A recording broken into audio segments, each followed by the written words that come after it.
So again, good afternoon, everyone. My name is Paul Bittinger, and I am an emergency physician by training. I am the principal investigator for the Region 1 Regional Disaster Health Response System and the Regional Emerging Special Pathogen Treatment Center, both funded by the Administration for Strategic Preparedness and Response within the U.S. Department of Health and Human Services. We've got a great webinar. Sorry, if you go back just one, not quite ready yet. Sorry. If you'll, we've got a great webinar today on family reunification planning following disaster. And we really want to help all of you plan within your healthcare facilities, within your regions, to better help reunify children with their families following a disaster. As you'll hear from our extraordinary speakers, this has been a recurring challenge across the U.S. and internationally. And thankfully, there are a good number of tools and resources that can assist you as you improve your efforts to be ready for this. Next slide, man. So just a couple of housekeeping items. We are, as you can tell, recording this session. So a little bit later today, or certainly by tomorrow, we will have the recording posted at our Region 1 RDHRS website, which is just simply rdhrs.org. You can go there, and if you like what you hear today, and you want to refer friends or colleagues to listen to the seminar, it'll be posted for them to listen to whenever they would like. Because we're fortunate, we have almost 200 participants today. We have turned off everyone's microphones and camera, but we would love to have your questions and comments. So please do feel free to put comments and questions in the Q&A. Comments can go in the chat, and we'll be monitoring that throughout the session. We would love to have you join us on social media, and we are listed as at Region 1 RDHRS. Next slide. We have several acknowledgements. We are very grateful that the support that our RDHRS, our RESPTC, as well as the Region 5 for Kids Pediatric Center Disaster of Excellence, where we have one of our great guest speakers joining us from, as well as the Pediatric Pandemic Network. We're really grateful for the federal support for each of these programs. They are what allow us to do our work to try and help improve the resilience of the healthcare system overall, and very specific to today's topic, improve our ability to care for sick children in time of crisis. Next slide. We do need to say, because we have had the federal funding, that we are all speaking in our individual personal and professional capabilities and capacity, not in any way trying to represent the United States government or those who fund us. We will be talking about health system issues, but of course, are not presenting any specific medical advice in any way. We are thankfully free of financial conflicts that we would need to disclose in the content that we're producing here. Next slide. So really so excited to welcome three extraordinary speakers who will be presenting the content today. We have Dr. Sarita Chung, who's an associate professor of pediatrics and emergency medicine at Boston Children's Hospital and also at Harvard Medical School. Dr. Joyce Lee, who is also at Boston Children's and Harvard Medical School, and Ms. Amy Combs, who is the clinical supervisor for care management at the Helen DeVos Children's Hospital. And we're really so excited. All three are really phenomenal experts with a lot of experience and who actively work in these areas in their day jobs. And I think the content is just going to be great. Next slide. So our goals for today are to help everyone here learn best practices related to secure reception, tracking, and care of a large number of children who might present to the hospital system following a mass casualty incident or other disaster. I think everyone on this call is pretty well aware that often the default destination for children with any needs in a disaster is the hospital for medical evaluation, and we want to help hospitals be more ready and resilient for that. Talk about how to implement national and regional reunification resources in the hospital setting.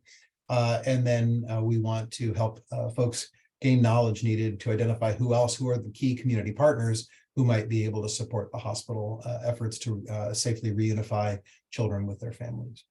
So with that, I'm going to turn it over to our first speaker, Dr. Joyce Lee, and we'll get started. Dr. Lee. Thank you so much. And thank you for the opportunity to speak. I think this is a really important topic, as Paul had kind of already mentioned. So just to set the stage a little bit, starting talking about pediatric considerations in a mass casualty incident And so just so we're all talking on the same page, this is an event, natural or non-natural, that really causes an overwhelm of the healthcare system, whether that's because of the number of patients, severity of illness, or both. And when we think about kids, if there are children involved in these events, one of the major issues is really how are you going to care for a large number of unaccompanied children? And that comes along with it, kind of how are you going to reunify these children with their appropriate parents and guardians, and how are you going to track these children in your facility during an event like this? Next slide. So how do kids get separated in disasters? When we think about children, we think about them with their parents, but the reality is a good portion of their day is separated, right? They start at school or at daycare, so they're already separated. Sometimes the event itself might be such that, say, it's a large family event where the parents in one area and the children are in another area. And then even if they're together, they often can get separated. So maybe because of the evacuation process, either accidentally or intentionally, they're separated. And then unfortunately, as we know, some facilities are going to be more adequately staffed to staff children and may not be staffing adults. And so just in the process of hospital transport, the children might be separated from the adults in order for everyone to get their appropriate care. Next slide. So what can hospitals expect? So there was a study talking to 961 guardians, and basically what did they expect from hospitals? And so one of the things that they found was that really a huge percentage believe that hospitals should help reunify families, even if they don't have their family as patients there. And unfortunately, a lot of parents are not prepared for events such as these. So they don't have, only 30% will have a designated meeting place already established with their children. Next slide. So at the end of the day, as Paul had also kind of mentioned, the hospitals are really the major place that families are going to go to, and they're going to expect some degree of assistance in a mass casualty event. Next slide. So what do we think is going to happen and what actually happens? So we would like to think that families will obey evacuation instructions, but studies have shown that 63% of families are going to disregard evacuation instructions. Families expect a lot from hospitals. They expect us to have a plan to reunite families, but data has shown that less than 50% of hospitals have such a plan.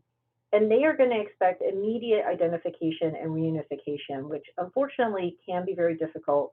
We'll talk about that more, particularly for victims that are severely injured or deceased. Obviously can take weeks or days before identification and reunification can happen. Next slide. So as I mentioned, very few hospitals, or I shouldn't say few, but a good portion of hospitals do not have a reunification plan. And so what are things that have been associated with increased preparedness? So things like a pediatrician on your hospital disaster committee, conducting family reunification drills, and then implementing the 2018 AAP healthcare reunification planning tool, which I'll talk about more in just a few slides. Next slide. So what are the challenges to reunification? And some of these are probably go without saying, but the problem with children is that they often cannot self-identify. That might be just because of their age, they're not going to be able to self-identify, but there are certainly special needs children who may have speech delay or other issues such that they are not going to identify. And unlike adults, they don't have identifying items. They don't necessarily have an ID card on them. They don't have a cell phone that's going to help you figure out who they are. And even for the children that can self-identify, they often don't know their parents' names or contact information, right? Parents usually call parents by mom and dad. They don't necessarily call them by their full names. So now you have all these children who cannot necessarily self-identify. They're not accompanied by their adult. So now you have to also keep them all safe, right? So unlike with adults, if you know that they're fine, you can discharge them and now you're done. Obviously, that is not going to be the situation when you have a large volume of children that you need to now continue to care for, even if they're medically cleared. So you really need to have escalation of staffing to make sure that these children are safe while you're either caring for them or waiting for their parents to show up and start that process of reunification. And sometimes the next issue is going to be, how do you confirm guardianship? And so the legal issue may end up involving people like DCF, schools, and police. Next slide. So just to help set the stage, so the scenario I want you to imagine is that you get a call that there was a fire at a local grade school. This grade school also has a daycare. So now you have 25 children who are going to be coming to your ED in the next 20 minutes that fall anywhere between 2 and 12 years of age. So what are some of the things that you want to think about? Beyond just the medical preparations, what are some things that you should start planning? Next slide. So I kind of alluded to this in the beginning, but more specifically, you're going to need to have a process to track these pediatric patients. And again, these are patients that are not necessarily verbal or have adequate verbal skills. So you're going to have to require more tracking than what you would do for an adult patient. Obviously, you want to be able to identify the injured and the uninjured children. And then you have to think these, especially anyone who's a parent, as you can imagine, parents and guardians are going to start to arrive at their local hospital and expect information right away. At least they want to know that they want to be reassured that there's a plan involved, that there is some degree of organization behind this. So you also need to think, how are you going to reunify them? And then what are the needs that you're going to be able to have to provide for these unaccompanied children? And obviously, this is a lot to do. And so ideally, you would have a plan in place prior to an event. Next slide. Luckily, the AAP came out with a family reunification guide with Massachusetts General Hospital. And what they recommend is setting up 4 areas. So I think sometimes people think like, oh, I'll just like, we'll put the kids in a room, we'll let the adults go in, the adults will sort out kind of which one's their kid, but that's obviously not an ideal way to do that. So you want to set up 4 areas. So one is the pediatric safe area where your unaccompanied children will go, a family assistance area, a family reunification area, and a media area. And we're going to talk about all 4 of those briefly. But ideally, you should really have some kind of incident command or some kind of leader for each area. And because patient tracking in and of itself is really difficult and can be quite overwhelming, really a separate person to do that as well. Next slide. So just general considerations. One of the nice things is that this does not require medical staff, right? If you are probably thinking, I have a lot of sick children, a lot of sick adults, I don't necessarily want to put medical staff towards this. The nice thing is you don't have to. This does not require medical training. So you can include people like social workers. It could just be administrative staff from other departments. Really any adult that you can rely on can be a part of this plan. You should think about spontaneous volunteers that might show up to your facility. And if that does happen, whether you will include them or not include them, if you're going to include them, how you plan on vetting them and how you would use them. And then the staging area is the next area that you would want to think about, just to overall the organization of all the different areas.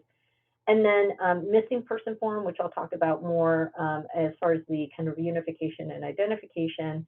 And you really want to make sure your frontline staff and security are all aware of what is going on. As you can imagine, if a family member were to show up, walk up to frontline staff and say, you know, what is happening, where do I go? And to have that frontline staff say, I don't know what you're talking about, or I don't know what we're doing, obviously is going to just create more chaos in a situation that is already very chaotic. Next slide. So the first area is the pediatric safe area, and this is a controlled, supervised space where medically cleared children can wait safely and securely. And so in this area, you want to make sure that you have a way to register the children and track them in some way. And we'll talk more about the information gathering involved in that. One of the things to think about is you want to have some kind of clear visual indication that these are unaccompanied minors. So whether that's a bright colored band or any other, or something around their neck, like a lanyard, something just to make sure that if they start wandering around or wander off from this area, you want to also make sure that all the staff know that. So if you if you do use this, you want to make sure all staff is aware. You know, if you see a child that has a purple lanyard and they're walking off randomly, they should not be. That should not be the case, and they should be directed back to the pediatric safe area. Next slide. And so this is just one of the many tools that are available in that reunification toolkit that I mentioned, which is really lays it out in a very nice and easy way for you to think about what are the different considerations that you have to think about as far as, for example, where this location should be, what should I have set up. They have other tools included that also go things like staffing. They have scripts, a variety of other tools. Next slide. So one of the things that you want to make sure is set up in the pediatric safe area is you want to have to give something for the children to do. If anyone has ever babysat children in any way, shape, or form, having nothing for them to do is really not an ideal situation for anybody, especially if you're going to have them for longer than 10 minutes. So if you don't already have games or toys, there's something that I'm going to recommend, a resource in just a second. But you can also give some activities for some other children. So you can give the older children and say, hey, can you help me babysit or help watch over these other kids? And you want to make sure that you have food, water, diapers, formula, hand sanitizer, other things available for the children while they're waiting. Because again, this is probably not going to be a short process, but more of a long process before you're able to reunify them. Next slide. So one of the tools that I just wanted to recommend for facilities that don't already have games or toys available for children, and are thinking, what should I buy or what should we create? I just wanted to direct you to one resource. So I am director of the New England EMSC Collaborative, and we have a behavioral health toolkit. The really great thing about this behavioral health toolkit is that we have an activity resource that specifically talks about different items that you can buy for children. Now, this toolkit was specifically designed for pediatric patients that are boarding for a behavioral health issue. But as you can imagine, if it's safe for that population, it's really actually safe for any child. Next slide. So one of the items within that activity resource kit is the purchasing guide and an example of an individual bag of activities that you can make. And so what this is that it has a list of different items that are safe for children, and then an example kind of kid kit or an example of an activity kit on the left that you can make from some of those items. You don't have to make this exact kit, it's just an example. Even though, again, it's made for patients boarding for a behavioral health issue, this obviously can be used by any child. And you can easily find this toolkit just by Googling New England Behavioral Health Toolkit. It'll take you to the main page, and then you'll see the activity resource guide there. Next slide. So now that you have the children in a safe place with something to do, the next thing to think about is the Family Assistance Center. And so this is where you're going to have the families go. You're going to want them to kind of check in. You want to have a badging and registration process for them. And this is where you'll also start getting information about their children. And again, we'll talk about that at the very end. Ideally, you want to pick a location that is nearby, but not necessarily in view of children and of the ED, and then just be prepared that you may need a secondary site for overflow. And the example of the map on the right is actually from the AAP guide. Next slide. The Family Reunification Center is actually very similar to the Family Assistance Center, but it's separate. And as you can imagine, you might think, well, maybe I'll just have them reunify in the same area. But if you can imagine what it would be like for one of those families that's waiting for their child to show up, it's probably not ideal to have them reunify in that same area. So you really want a separate area. It can be smaller. You can do one-on-one reunification, but this is also a really great area that if you have to notify of a death, this would also be the area you would want to use. And ideally, this should be staffed with at least some staff that are familiar with doing that kind of level of discussion and notification. Next slide.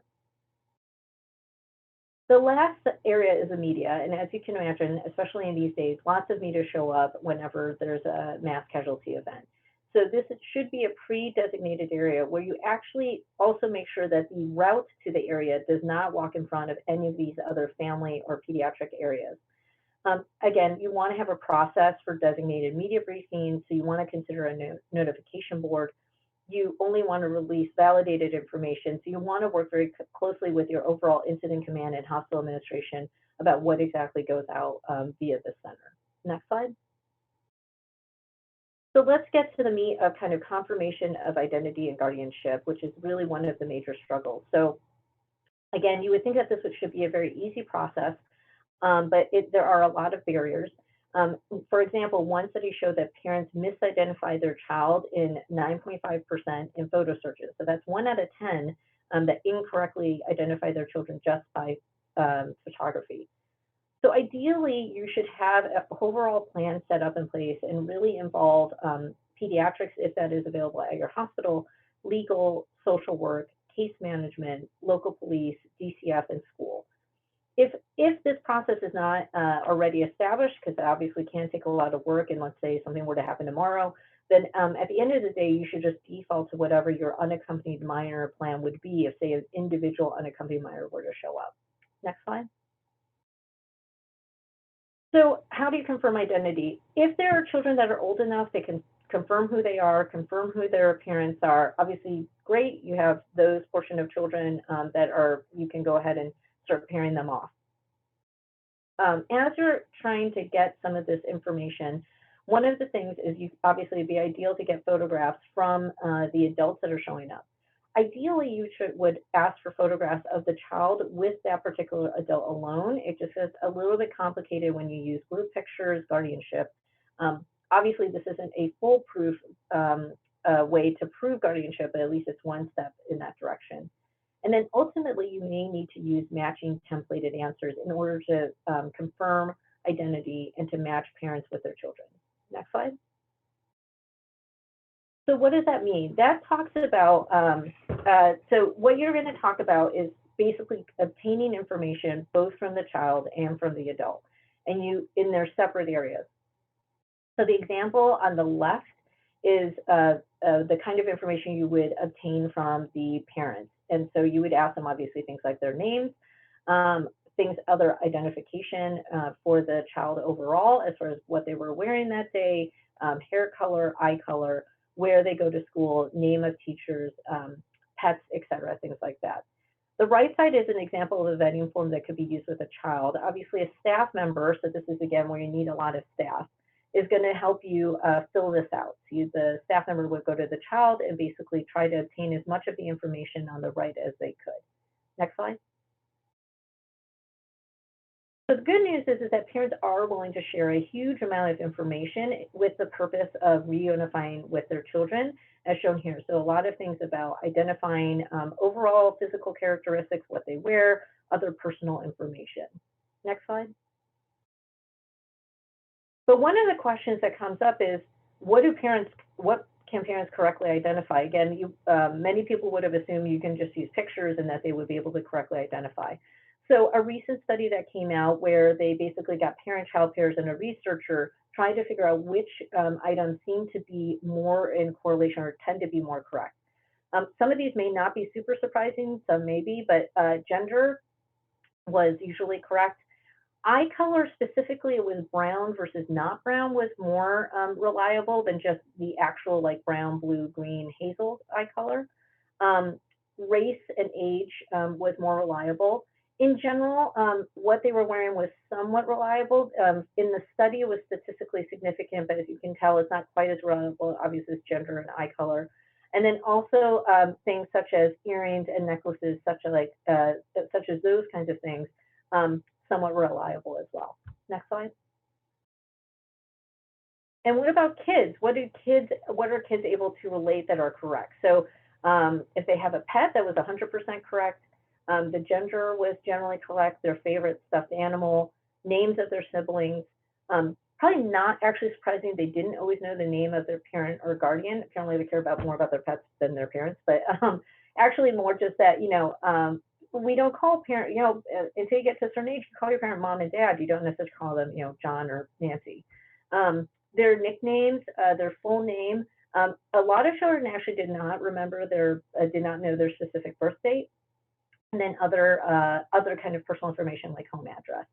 They did know about things like whether or not they were in school, what grade they were in, and their teacher's name. So those were all things that were actually very reliable.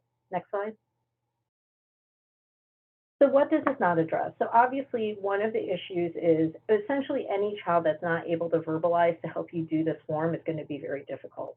So pre-verbal children or children with special health needs that essentially are nonverbal, severely injured children and deceased children are going to be very difficult to identify and unfortunately just difficult to reunify. Next slide. So ultimately, particularly for the deceased and severely injured children, this is going to be somewhat complicated. You can use things like local dental records and local police department information, but it is fairly frequent that sometimes you're going to have to rely on DNA and potentially fingerprinting information in order to ultimately correctly identify these children and reunify them with the appropriate guardian.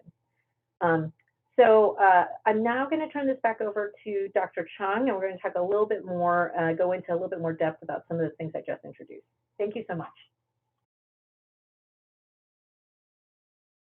Thank you, everybody. I'm Sarita Chung. I'm from Boston Children's Hospital. I would say my love is family reunification. So I'm affiliated with a few national networks. I have the privilege of presenting work from RAPM, which is the Western Regional Alliance Pediatric Emergency Management. And what they've really done a really nice job is really drilling down to what it would look like in the hospital as far as a hospital reception center. And so next slide. And so when we think about family assistance during these times, there's a few major roles that we want to think about. We want to have a place where we allow friends and families to gather and receive information about the victims. We want to make sure we create a space where we unify separated family members, including unaccompanied minors. We want this space to facilitate information sharing to support family unification. This center will also, this place would be the start of where we would provide death notifications as victims are being identified. This area, we do want to protect these families from the media or other curiosity seekers. So really having a safe, secure space for the families, and then start to think about having a space where we can refer families to long-term services. Next slide. And so when we think about it, there's the hospital reception site, or what we have traditionally called a family assistance center, but it's actually, we're part of a much larger role. And so as you see here, it's really integrating with your communities. And then also if this is a national disaster, what other federal resources are there? And so we're going to talk about the hospital reception site, but realize that it's part of, it could be part of a family reunification plan in the community. And there may be other areas where they have a designated community space that are for shorter term, where the community will start to ask families to gather. If it's a national disaster, there actually may be a designated federal space or a governmental space that would be used longer term. Next slide. And so what they have done, what RAPN did, was really do a very nice job of saying how this can be incorporated into your hospital incident command system. Their tool and resources have job action sheets, which they've collated from other tools and kind of created as best practice. But this is just an example of how your family reunification team can be incorporated into the HICS structure. Next slide. So the patient family assistant branch director, which would be under the operations section chief, this is where this person or this role will help start to organize and manage delivery of assistance to families. And so start to think about how subsequent roles from there. And I'll talk about each one. Next slide. And so in your family reunification unit leader, that's the role where they're going to be starting to be in charge of organizing and managing the services and processes that are required to assist in family reunification. Next slide. The reception badging team leader will oversee the reception and check-in unit and really also look at that space and assure that the access and functional needs are addressed. Next slide. This is just an example of forms that badging unit may use of people that are signing in and signing out. And then similarly, as what Dr. Lee had said, what kind of intake form that should be there to help families start to share their information. Next slide. And then the victim coordination and notification team leader, this is a very important role. They would be responsible for monitoring data collection, ensuring evidence-based behavioral health practices are applied to communication with family and friends, provides crisis assessments and referral. Next slide.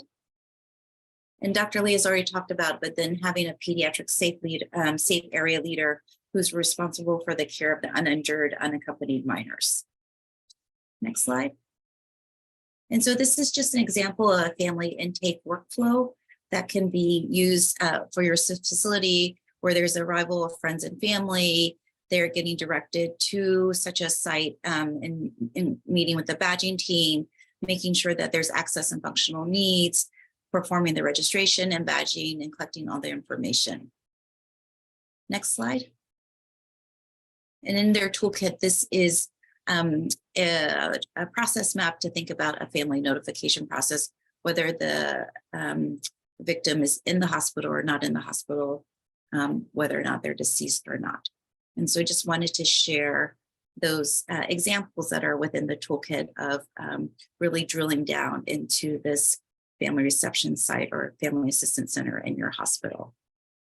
Next, I want to turn it over to Amy Combs. I think I want to acknowledge that we do have in the nation 3 pediatric disaster centers of excellence that are funded by ASPR, the Western Regional Alliance for Pediatric Emergency Medicine, the ASPR Region 5 for kids, and we have a newer Center of Excellence, which is the Gulf 7, so states along the Gulf Coast. And so we have partnered with, we as in RDHRSs and the region's Centers of Excellence have really partnered together and to think about how we can increase family reunification planning and tools. And so I'm delighted to turn it over to Amy Combs to talk about what they're doing in Region 5 for kids. Thank you, Amy. Well, absolutely. Thank you. As Rita said, my name's Amy Combs. I currently, I guess, what I consider my day job, which involves this somewhat, but I am a clinical supervisor for care management at Helen DeVos Children's, and we are in Grand Rapids, Michigan. So pretty close to the lakeshore, I guess, if you will. And we partner with several other children's hospitals, mainly in lower Michigan is where you're going to see a lot of the children's hospitals in Michigan. So there's quite the region that we all help cover way north of us and the more beautiful part of Michigan, I guess, if you will. But so I am a social worker by background and supervise social workers and nurse care managers. And so I was brought into this work, which I am enjoying immensely. I think it's incredibly important as more of a boots on the ground, I guess, if you will, 25 years working in the hospital and in the emergency department. And especially on small scale levels, helping to make sure that kids are with whom they're supposed to be with and that they're leaving with the person that they're supposed to be leaving with. So lots goes into that. And that's just a little bit about my background. Next slide, please. So early on in our work, we partnered with PPN, and just one of the things that we have done to try to help build this a little bit up in the Great Lakes region is we did do a reunification tabletop exercise last September, learned some really good lessons from that exercise, and really just trying to gather a lot of baseline information for where are we currently so that we know what we need to build.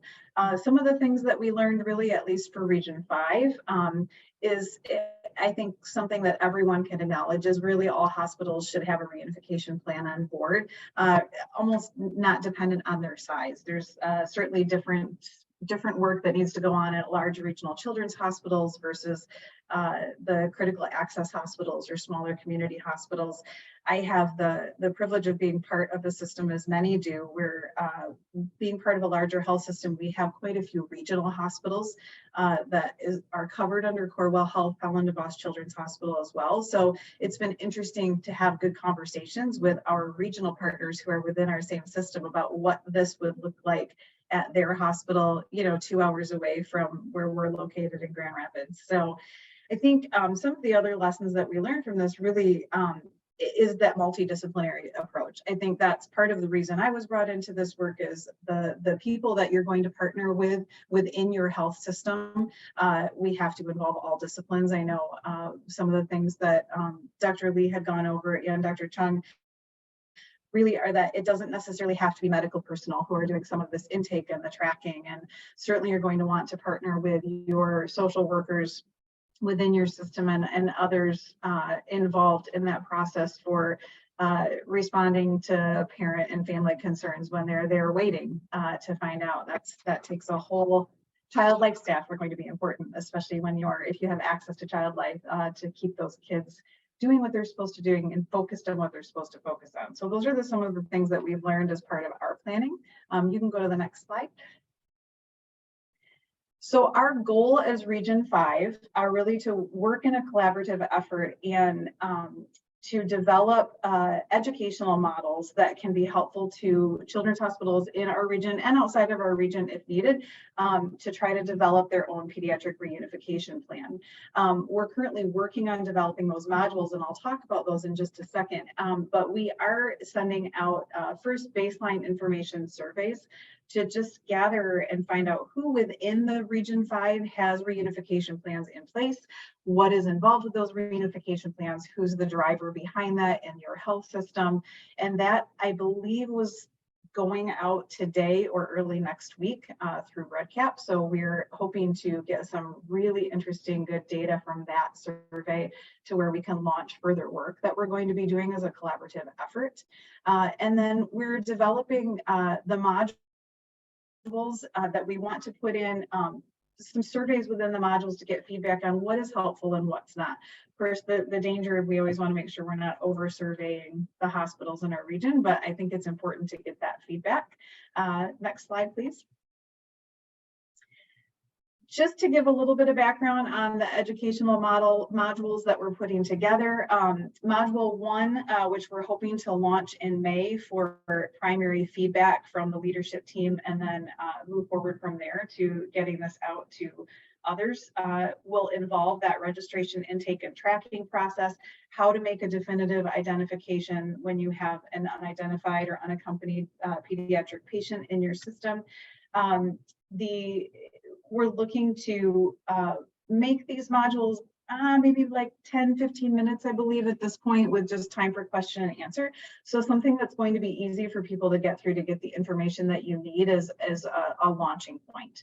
Module 2 will cover the things that Sarita actually was just talking about with the family reunification site, the importance of the pediatric safe area and having a hospital family reunification center, how to set that up, and helpful hints, if you will, on how to set that up within different systems. Module 3, we want to address specific security concerns and legal considerations. I know that's a module that, with my social work role in the hospital, is very interesting to me. I want to say, as a supervisor, that's probably one of the areas that I get the most questions escalated to me, are even just on individual patients. So I think you can imagine in a mass casualty incident, we're going to need to work really closely with hospital legal and security on information that's being released to potential parents, potential guardians. What are the parameters in that? And those are things that some of the items that can be addressed in that module.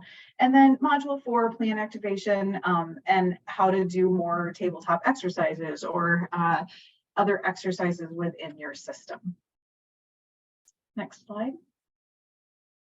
And with that, I will turn it back over to Sarita. Thank you. I think the way Amy is presenting this project, what we're hoping to do, and I'll get into it later, but just to say, thank you, Region 5, for piloting this with the PPN, but we're gonna learn as we go. This is envisioned to be like a learning collaborative where you're giving a small presentation, but then all the hospitals are joining and maybe sharing their challenges or their successes. And so if this, we're hoping to take this model to each of the other regions. I know it's very ambitious, but a girl can only dream. So, so we just wanted to just share that. We're going to talk a little bit about the PPN reunification domain. Next slide. And so I think the centers of excellence and RDHRSs are known to this community, but I just wanted to introduce the PPN. So next click. Our mission really is in collaboration with Nation Children's Hospitals and their communities. We want to coordinate, prepare, and enable high quality, equitable, research-based pediatric care in emergencies, disasters, and pandemics. Next click. And our vision is improving the health outcomes of children and the resiliency of children, families, communities impacted by emergency disasters and pandemics. So next slide.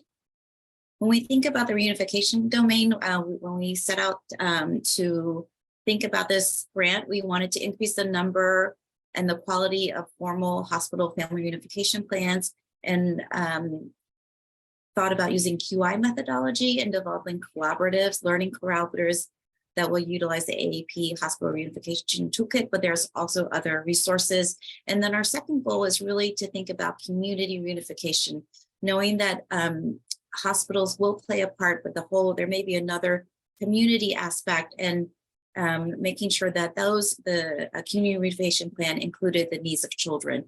And so we'll talk a little bit more about that. Next slide. So this is just kind of a map of what we had hoped to do. We piloted a hospital reunification QI process in St. Louis Children's. Amy talked about creating the modules for the QI process and beginning training of our group of reunification SMEs. From there, the Region 5 for Kids hospital reunification process, that's what Amy has described. We hope to take that process and then try use it on our PPN hospitals, but then later to, as I said, hope to go region by region and think about how we can help improve hospital planning throughout the US. Next slide. So this is just an example of the QI process that St. Louis Children's went through and thinking about how to create a plan at their hospital. So using QI methodology, there's an aim. So their aim was to create a creation of a family unification plan, allowing reunification to start within 4 hours. They thought of their primary drivers, which is probably not surprising to this audience, but the staff, stuff, space, and system. And then how could they use what processes they could use as far as or who is involved, and those are the secondary drivers, and then the specific ideas for intervention. Next slide. And then they created what they call a fishbone, which is kind of a process map or creation of like, what do you need? So now you think about staff, stuff, space, and supplies, but like with the people, who are the people that you're gonna need people to work with children, people to work with parents, access and security, space. We've talked about the different spaces that you might need, equipment, what type of equipment that would be needed in each of these spaces. And then, as Amy said, this is really a multidisciplinary approach. So who are your key stakeholders and really outlining who they are and their roles. And so this was an example of what they thought of when they went through this through their hospital. Next slide. And then this is just a process map. Is a reunification of the parent is identified, but just, you know, what would a parent, if they were trying to look for their children, if they called or if they presented to the hospital, and what would be the steps that needed to happen to take place. Next slide. And so that is with our hospital reunification plan. Then this is our community reunification goal. And so our goals were to create a community reunification task force, have our task force identify best practices for community and regional reunification, create a community reunification toolkit. This is where actually at the drafting process, create a tabletop drill, and then hopefully pilot it in a few communities, create a gap analysis, and then refine the toolkit.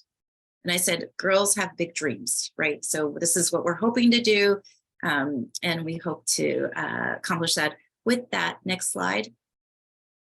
This is an example of our task force right now. We've had some movement off the task force, but we've really tried to include schools, national organizations, children's hospitals, National Center for Missing and Exploited Children, and such as the American Red Cross, and then boots on the ground to really think about it.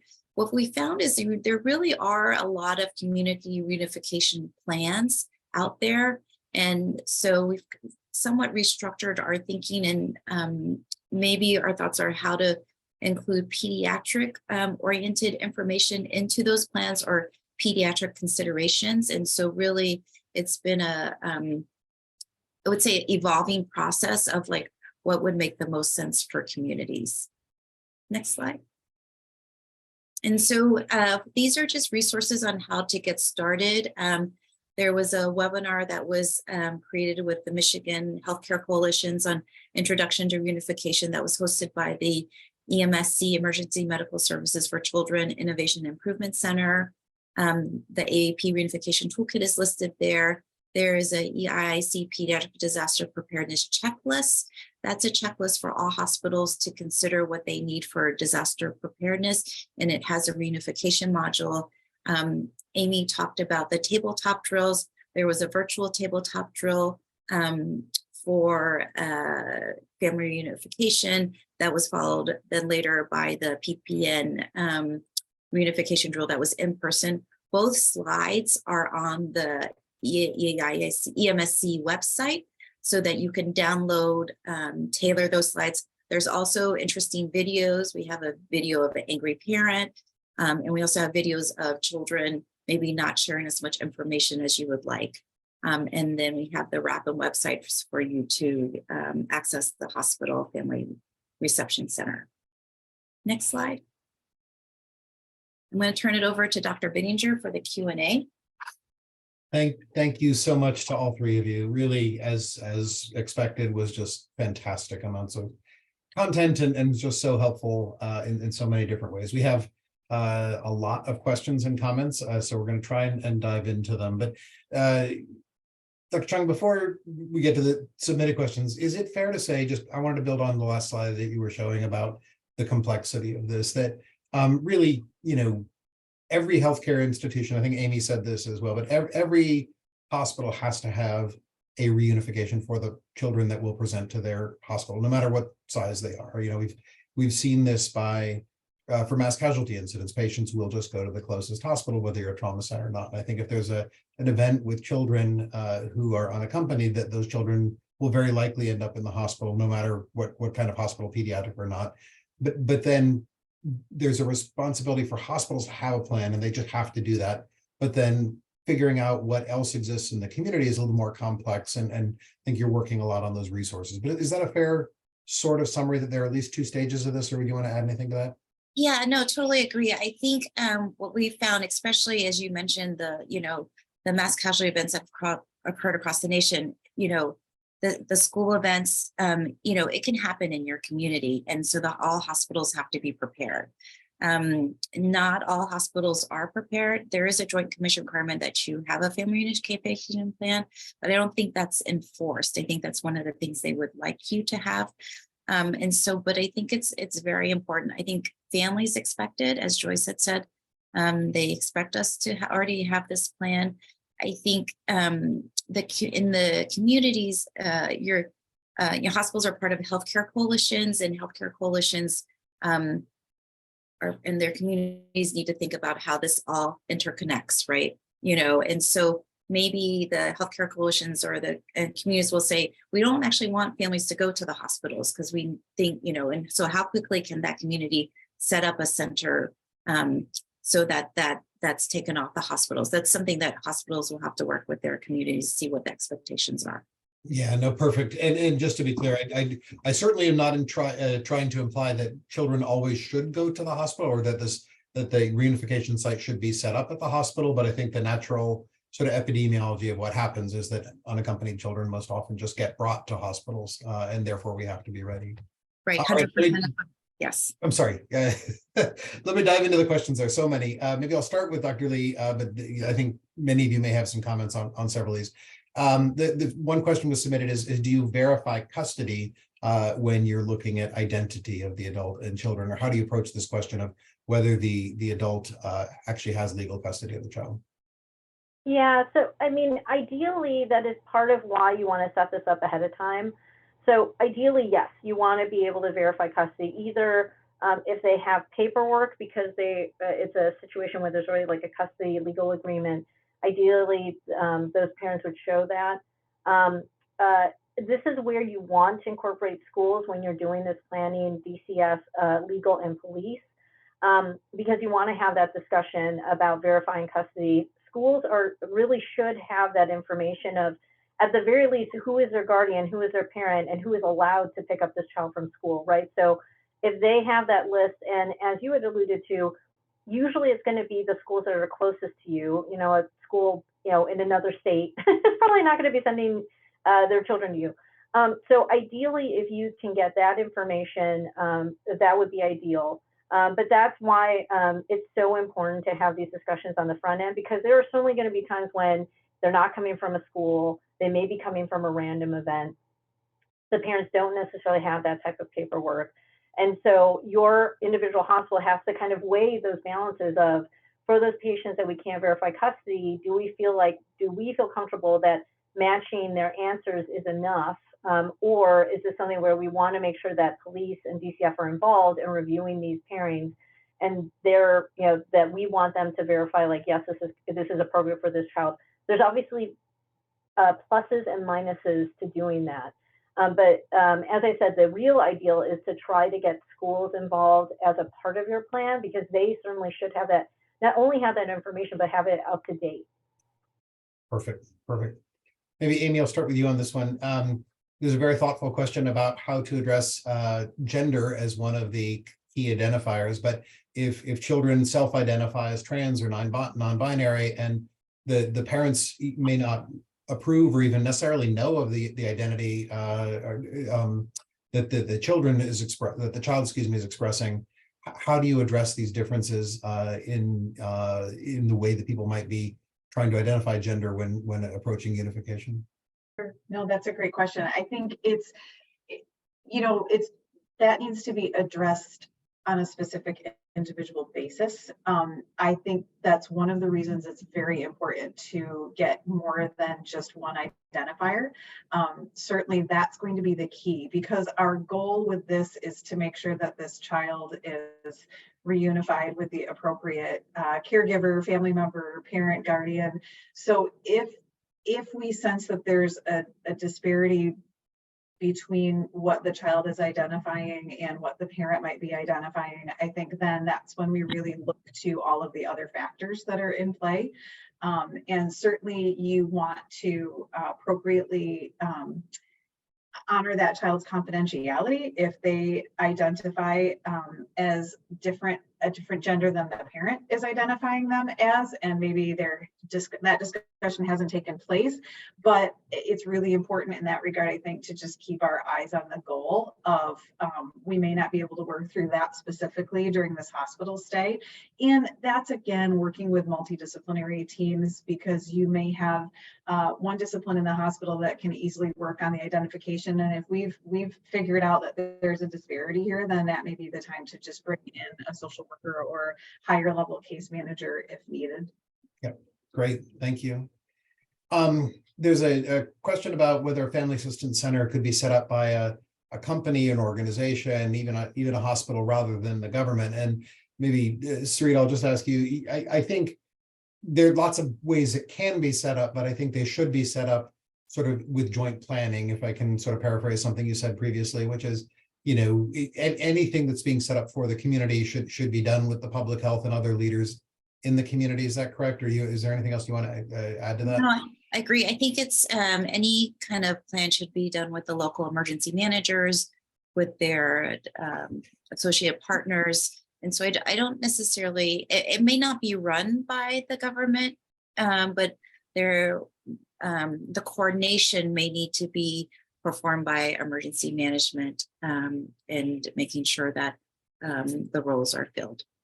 Perfect. Yeah, I think once you're at the table with emergency management and public health, along with obviously healthcare, you probably at least have the right starting group to approach.